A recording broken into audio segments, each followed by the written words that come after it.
A'udzu billahi minasyaitonir rajim. Bismillahirrahmanirrahim. Alhamdulillahirabbil alamin. Allahumma shalli wa sallim ala sayyidina Muhammadin wa ala alihi wa sahbihi ajma'in. Allahumma 'allimna ma yanfa'una wa anfa'na bima 'allamtana innaka antal alimul hakim. Walhamdulillahirabbil alamin.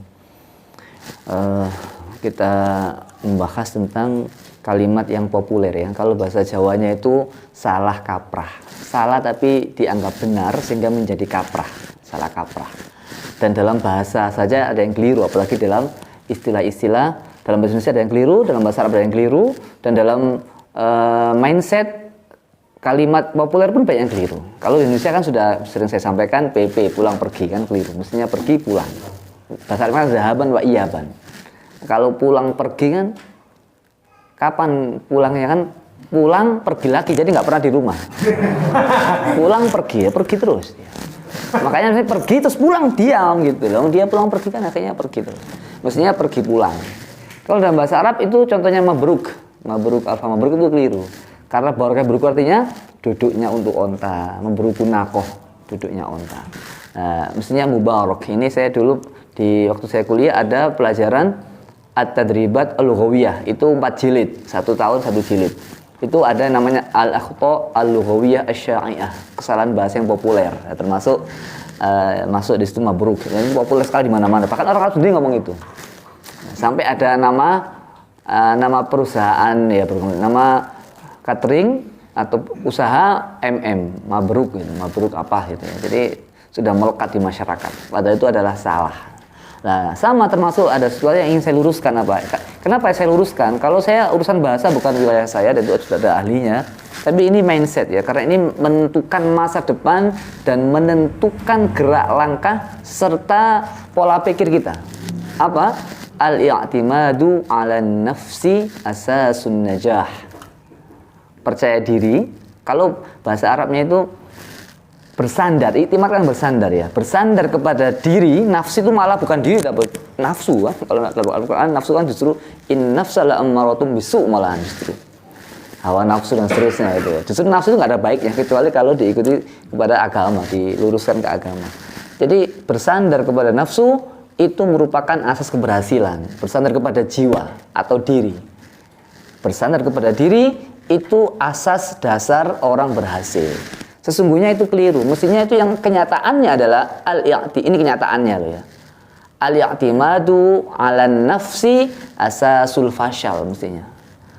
Percaya diri itu adalah sumber dasar permulaan dari kehancuran itu ya. Percaya diri itu. Percaya diri bukan berarti kita nggak percaya diri tampil confident ya, bukan. Confident itu beda dengan percaya diri saya kira. Artinya nanti panjang lebar itu. Kesimpulannya kalau kepingin berhasil jangan bersandar pada dirimu, itu sebenarnya yang saya tekankan di situ. Nanti percaya diri itu beda lagi, nanti panjang itu psikologi. Dalam bahasa Arab saya telusuri tidak ada kalimat al-i'timadu 'ala nafsi asasun nggak ada. Jadi itu murni orang Indonesia sepertinya itu. Saya terus di Google itu nggak ada kalimat al-i'timadu 'ala nafsi asasun najah. Saya mau lihat ini dari riwayat apa qaul apa kalam sufi apa kalam hikmah enggak muncul. Yang ada itu al-i'timadu 'ala dzat. Al-i'timadu 'ala dzat, bukan nafsu. Nafsu itu kan malah problem. Innan nafsa la ammaratun bisu tadi, innan nafsa tadi itu. In wan nafsu katifli intuh musyabba ala khubiradai wa intuh yang fatimi dan seterusnya. Nafsu itu konotasinya jelek, meskipun dia itu juga ada nafsu mutmainnah itu juga ada, tapi kan melewati beberapa tahap. Kalau dasarnya nafsu sudah ya tadi ya ada beberapa tahap sampai menjadi nafsul mutmainnah itu. Sudah kita kembali ke tadi. Jadi orang Arab itu nggak mengenal istilah itu. Yang ada al-i'timadu 'ala, tapi juga nggak ada kalimat asasun najah, nggak muncul di situ. Nggak ada. Saya mau telusuri itu kalimatnya dari siapa. Kesimpulan saya sementara ini sepertinya itu orang Indonesia yang buat. Dan Indonesia kan kreatif ya. Halal bihalal itu kan kita buat sendiri istilah itu. Nggak ada orang Arab halal bihalal, tapi nggak ada masalah, itu kan istilah dan itu kan ya nggak baik juga. Sudah kembali ke semula, ini mindset. Jadi kalau kepin berhasil jangan bersandar pada dirimu. Ya. Percaya diri iya, percaya diri itu maksudnya apa? Percaya diri itu maksudnya apa ya? Saya nggak bisa menjelaskan secara panjang lebar karena kalau menurut saya justru kita itu tidak diperbolehkan percaya diri maksud saya. Tapi minder ya nggak boleh. Minder nggak boleh otomatis ya. Percaya diri itu yang nggak boleh. Buktinya apa? Perhatikan. Jadi jangan percaya diri. Buktinya apa? Dalam setiap gerak langkah kita, apa formula yang diajarkan oleh Allah kepada kita melalui Rasulullah? Apa? Bismillah. Kullu amrin dibalin aibda. Jadi bismillah apa? Atas nama Allah. Oh, gitu. Bukan dirimu, tapi Allah, melibatkan Allah. Gitu. Yang kedua apa? Dalam hadis yang sahih lain sama-sama sahihnya ya. Alhamdulillah. Jadi setiap keluar kata apa? Alhamdulillah. Nah, kemarin kita melihat Allah dalam beribadah. Itu apa? Alhamdulillah saya bisa ceramah. Alhamdulillah saya bisa ibadah. Jadi melihat Allah bukan melihat dirimu. Dan berapa banyak orang yang percaya pada dirinya, justru dialah orang yang akan dihancurkan sama Allah. Buktinya apa? Oh, nggak usah panjang hadis-hadis jauh-jauh. Buktinya kita paling terkenal. Semua tahu, nggak ada orang nggak tahu. Kapal Titanic. Itu dianggap para insinyur nggak bisa tenggelam. Semua pintunya sudah kedap air macam-macam lah itu. Insinyurnya ini kapal terbesar, termewah dan nggak bisa tenggelam. Ngomongnya begitu. Cek. Tahun 1912, ya kan? Tapi justru belum sekali layar sudah hancur tengah jalan. Karena kesombongannya meyakini ini kapal terbesar, termewah dan tidak ada tandingannya dan tidak bisa tenggelam. Belum satu layar sudah tenggelam. Maka kalau kita buat apa? Jangan percaya sama diri kita. Bismillah. Oh gitu, atas nama Allah. Justru dan sebaliknya, Bismillah kalau kita keluar rumah apa? Bismillah tawakkaltu 'ala Allah. Loh, bukan tawakal nafsi. Apalagi itamatu 'ala nafsi, keliru. Jadi percaya diri itu bukan salah itu. Justru kamu kan gagal kalau kamu jadi. Saya yakin saya bisa. Aduh, kok dirimu kamu andalkan? Allah libatkan. Pasti berhasil. Kamu kok yakin? Ma Allah. Oh gitu, bukan kok percaya diri. Nah. Berapa banyak orang yakin dengan dirinya, justru dia digagalkan oleh Allah. Percaya saja, nggak usah dicoba, pasti iya itu soalnya. Orang percaya diri, saya pasti pinter, nggak pinter nanti. Saya yakin. Kalau dia percaya, saya akan punya istri yang cantik karena saya ganteng, saya yakin jelek istrimu nanti. Kalaupun cantik menurut kamu saja itu. Hanya matamu yang melihat cantik. Yang lainnya itu astagfirullah, itu istighfar semuanya. Dosa apa dia kan tempat itu? Ingat kapal Titanic. Dan itu yang siapa? Yang mati berapa? 1.500 orang. Itu kecelakaan terbesar sepanjang sejarah. Dalam laut 1.500 orang meninggal itu. Yang selamat hanya 700 orang. Bayangkan. Karena merasa ini kapal terbesar nggak bisa tenggelam. Allah tenggelamkan. Apalagi yang kedua dalam Al-Quran. Kam min fi'atin qalilatin ghalabat fi'atan katsiratan biidznillah. Golongan sedikit menang dengan izin Allah. Loh ngono rek. Perang Badar. Menang gitu. Karena Allah. Pakai Fir'aun. Itu apa Fir'aun itu? Percaya diri dia. Dalam surat Asy-Syu'ara gimana? Inna haula'i la syirzimatun qalilun. Ya itu Nabi Musa itu sedikit pasukannya. Inna haula'i la syirzimatun qalilun. Ya sedikit. Bisa kita hancurkan. Kita libas sudah selesai itu. Kalau dia lari, kita kabur, sudah kita kena, sudah hancur dia. Kita bunuh tumpas, kita genosia itu ya. Kita hampir-hamburkan Bani Israel, genosida, sudah. Habis itu kita. Tapi apa yang terjadi? Justru mereka yang tenggelam. Terusannya apa terusannya? Inna haula'i la syirzimatun qalilun wa innahum lana laghaizun wa inna la jami'un hadirun. Kami golongan yang kuat, yang punya senjata. Loh ngono rek, yang ditakuti orang. Pasti menang. Terlalu percaya diri dia, sama Allah dihancurkan, tenggelamkan. Jangan percaya dirimu, percaya sama Allah. Dan sebaliknya juga, orang yang gak punya kekuatan apa-apa, kalau dia menyandarkan kepada Allah, Allah beri pertolongan. Ya, Nabi Musa itu dalam Al-Quran, surat apa itu? Lupa itu. Falamma tara'atil jam'ati, falamma tara'al jam'ani. Ketika jam'ani dua kelompok, Fir'aun dan Musa, taro'a saling melihat, oh itu Fir'aun, oh itu Nabi Musa, ayo. Qala ashabu Musa, Nabi Musa apa? Inna lamudrakun, wah kita sudah kena ini sudah dicapok sama Fir'aun ini. Inna lamudrakun, kita sudah disusul kita ini, sudah kena. Kata Nabi Musa apa? Qala kalla, nggak mungkin. Loh, kok bisa nggak mungkin? Inna ma'iya rabbi sayahdin. Allah ma'i. Oke, itu enggak mungkin. Loh, ini sudah genting ma'i. Allah akan memberikan petunjuk. Baru kemudian fa'alqi ma fi yaminika talaqaf bukan. Kemudian Fanfaqal bahru fakana minal mughraqin kan gitu ya. Fanfaqal bahru fakana minal mughraqin. Jadi langsung ila akhirih ya. Jadi Allah langsung turunkan wahyu untuk memukul tongkatnya itu. Menurut Gusti Allah masih selamat. Meskipun nggak mungkin. Logikanya kan ini dikejar kok nang laut ya. Masa kita ini mau bunuh diri tenggelam kan nggak mungkin. Tapi Allah nyuruh ikuti saja. Buktinya apa? Kalau kita sama Allah bersandar pasti sukses. Dalam Al-Quran yang lain surat wa qalu hasbunallahu wa ni'mal wakil. Alladzina qala lahumun nasu innan nasa qad jama'un nasa fakhshawhum fazadahum imanan wa qalu hasbunallahu wa ni'mal wakil. Jadi kalau kita itu hasbunallah, cukuplah Allah yang menjadi saya, wa ni'mal wakil, sebaik-baik Allah yang zat yang diwakili. Terus saya sama Allah pasrah aja lah sama Allah. Nabi Ibrahim Sahih Bukhari itu dilemparkan ke api selamat. Bahkan itu malaikat Jibril nawarin pertolongan. Kamu butuh pertolongan? Enggak, saya enggak butuh sama kamu, sama Allah. Itu kan dramatis kan ya proses pelemparan Nabi Ibrahim kan, karena terlalu api satu kampung ya, satu desa, satu negara dikumpulkan. Jadi dekat aja sudah nggak bisa, akhirnya pakai ketapel itu kan. Pakai manjanik. Jadi itu katanya ada mengatakan ketapel itu idenya setan itu. Ada yang mengatakan haram. Kenapa? Itu setan yang ngasih ide untuk buat ketapel. Karena Nabi Ibrahim itu kalau di gini kan ya yang dekat aja sudah kepanasan gitu. Akhirnya pakai ketapel. Hanya masuk di situ. Itu sudah di dalam api mereka Jibril enggak butuh bantuan sama Allah, langsung kepada Allah. Itu ada yang mengatakan begitu tafsir haram ulama. Kenapa? Karena itu setan yang membuat ide gitu. Jadi tapi ya masa gitu. Ada yang mengatakan sepak bola juga haram, ada yang mengatakan karena itu dulu Syiah dan seterusnya ya. Wallahu a'lam bishawab lah. Jadi kesimpulannya pokoknya Ibrahim itu sama Allah percaya. Rasulullah sama.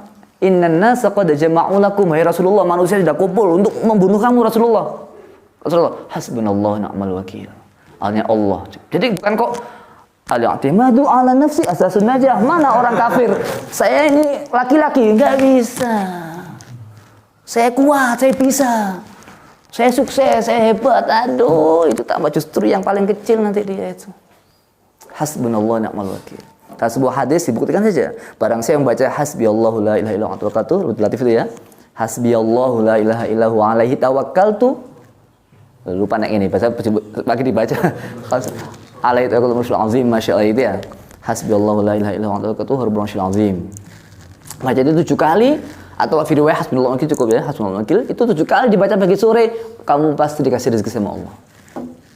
Kalau Syekhuna pernah dawuh ya, Syekh Fakih Langitan ngomong, "Khin, kamu kalau sehari baca itu hasbunallahu wakil 450 kali, kalau kamu sampai enggak makan, potong jari saya." Lu ngono rek. Iktimat Allah. Hasbunallahu wa ni'mal wakil. 450 kali itu sudah hampir mutawatir ini.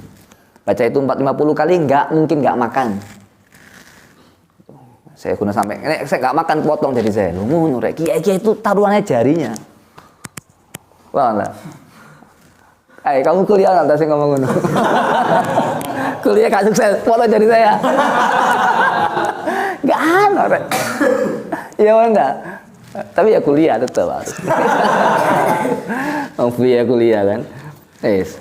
Jadi yang menjadi hebat itu kita kalau percaya kepada Allah, bukan sama diri kita. Kiai Ulumuddin, saya masih ingat cerita beliau. Saya masih ingat cerita langsung waktu saya di Pacet ya. Beliau di Pondok Pacet itu cerita. Dulu Syekh Maliki itu menyuruh Syekh Kiai Ihya, tolong saya dijadikan pondok. Saya mau bangun pondok, uang dari Syekh Maliki ke Indonesia. Oh, saya malah telepon. Ya Syekh, ya, saya sudah menemukan pesantren, sudah bagus, sudah lengkap, ada kebun apelnya macam-macam. Udah, saya ke Indonesia, bawa uang 1 koper. Mana lokasi tanahnya? Mau saya beli. Bawa koper uang. Ini uang dibawa. Mau dibeli langsung ke tanahnya itu. Syekh Ihya kemudian Ihya menjelaskan. Ini Syekh, ini apa namanya? Ini tanahnya begini-begini, ini ada pohon apelnya. Pohon apel nanti bisa menghidupi santri. Karena kita bisa panen, bertanam di sini, dan santri sudah nggak butuh biaya lagi. Syekh Maliki langsung nggak jadi beli tanah. Nggak jadi beli tanah, cancel. Loh, kenapa Syekh? Karena kamu bergantung kepada apel. Tidak bergantung kepada pemilik apel yang mempunyai apel, yang menciptakan apel, yang menumbuhkan apel. Saya nggak jadi. Karena hatimu bersandar kepada apel ini, nggak kepada yang punya apel. Nggak jadi beli beliau. Loh, Jadi semakin kamu itu nggak ada yang dilihat, semakin hebat mestinya. Saya yakin sukses, lu kok bisa? Cerdas ya enggak, wajah pas-pasan. Nasab ya enggak, anak keturunan jelas. Nggak bisa dilacak misalnya. Lah kok yakin sukses? Iya, ma Allah. Saya ma Allah saya. Setiap hari saya mohon kepada Allah agar dirubah nasib saya. Wah, gitu. Wajah saya pas-pasan, tapi istri saya nanti cantik sekali. Saya yakin itu. Kok bisa? Loh iya, justru itu saya yakin itu. Dengan begitu karena saya setiap malam mohon kepada Allah. Loh, perbaiki keturunan. Kasihan anak saya besok seperti saya. Biar bapaknya diejek orang gitu. Anaknya besok. Paham tak? Semakin kita tidak melihat diri kita, semakin fokus kita kepada Allah. Itu yang semakin Allah cintai itu. Dan semakin kamu lihat dirimu, semakin nggak berguna itu. Doa-doa. Kita berdoa, ya Allah, saya mau istri yang soleha. Tapi hatimu, saya ini orang soleh, pesantren, ini pasti bisa. Nggak bisa itu. Karena kamu masih ada dirimu yang kamu lihat. Dan kamu nggak kepada Allah sepenuhnya. Dan Allah sudah jamin, wa may yatawakkal 'ala Allahi fahuwa hasbuh. Makanya harus coba begini, saya coba, ini saya baik. Dan saya harus seperti ini, dan saya nggak punya cara kecuali hanya kepada Allah. Mujahadah malamnya, wiritannya, sholawatnya 1000 minimal, baca Qur'annya. Terjadi itu. Terjadi. Buktikan saya. Ini pengalaman itu harus dilakukan, harus dilalui. Supaya kita punya pengalaman-pengalaman yang betul-betul membuktikan agama Islam adalah yang benar. Dan menunjukkan adalah inna wa'dallahi haqq. Janji Allah itu pasti hak. Gitu. Santri sudah baik yang begitu, Rek. Dikirim sama Syekhuna, nggak punya bekal. Seperti kayak mertua Syekhuna itu, ketika mondok sama. Beliau ini khidmah. Kamu ngapain khidmah terus? Cari berkah Yai. Saya nggak punya berkah. Udah kamu ke Batu Ampar, jalan kaki nggak kasih sangu. Gitu. Ngafalin khataman Quran 40 kali. Ya dilakoni jalan kaki ke Batu Ampar, jauh Batu Ampar. Dilakoni, siapa jadi kiai diikuti aja. Jadi kamu jangan sekali-sekali bersandar pada dirimu, kemampuanmu, kelebihan yang ada dalam dirimu. Jangan. Semua itu harus kamu lihat minallah. Kalau dari Allah. Pergunakan sebaik-baiknya untuk kepentingan Allah, niatkan yang baik. Dijamin pasti sukses. Wa may yatawakkal 'ala Allahi fahuwa hasbuh. Hasbiyallahu la ilaha illa huwa alaihi tawakkaltu wa huwa rabbul 'arsyil 'azim. Jangan sekali-sekali mengandalkan kemampuanmu. Tapi kamu harus selalu senantiasa setiap detik, setiap menit, setiap gerak kehidupan ini harus selalu melibatkan Allah dengan bismillah, bismillah, bismillah, bismillah. Pasti sukses. Min alamatin nujhi fin nihayat ar-ruju'u ila Allahi fil bidayat. Kalau kamu kepingin tahu apakah kamu akan sukses, akhirnya endingnya, caranya gampang. Apakah kamu sudah kembali kepada Allah di awal permulaannya? Artinya apa? Min alamatin nujhi, ciri-ciri keberhasilan. Fin nihayat, di ujungnya, itu apa? Ar-ruju'u ilallahi fil bidayat. Kembali kepada Allah di permulaan. Saya kuliah pasti berhasil. Loh, kok bisa tahu? Iya, karena saya sejak awal kuliah, niat saya karena Allah. Saya pasti berhasil mondok, saya akan sukses. Kok bisa? Karena saya mondok dari awal, sudah karena mencari ridho Allah. Oh, gitu. Saya nikah pasti bahagia. Pasti anak saya soleh insya Allah. Kok bisa yakin begitu? Istrimu nggak meyakinkan misalkan. Kamu yakin istrimu nggak meyakinkan misalkan. Misalkan, iya karena saya menikah karena Allah. Saya mencari ridho Allah dan saya minta petunjuk kepada Allah. Maka saya pasti akan sukses mengarungi rumah tangga saya. Karena dari awal sudah karena Allah. Oh, paham tak? Nah, itu ya. Jadi yang paling tepat bukan al-i'timadu 'ala nafsi asasun najah, tapi al-i'timadu 'ala Allah asasun najah. Wallahu a'lam bishawab.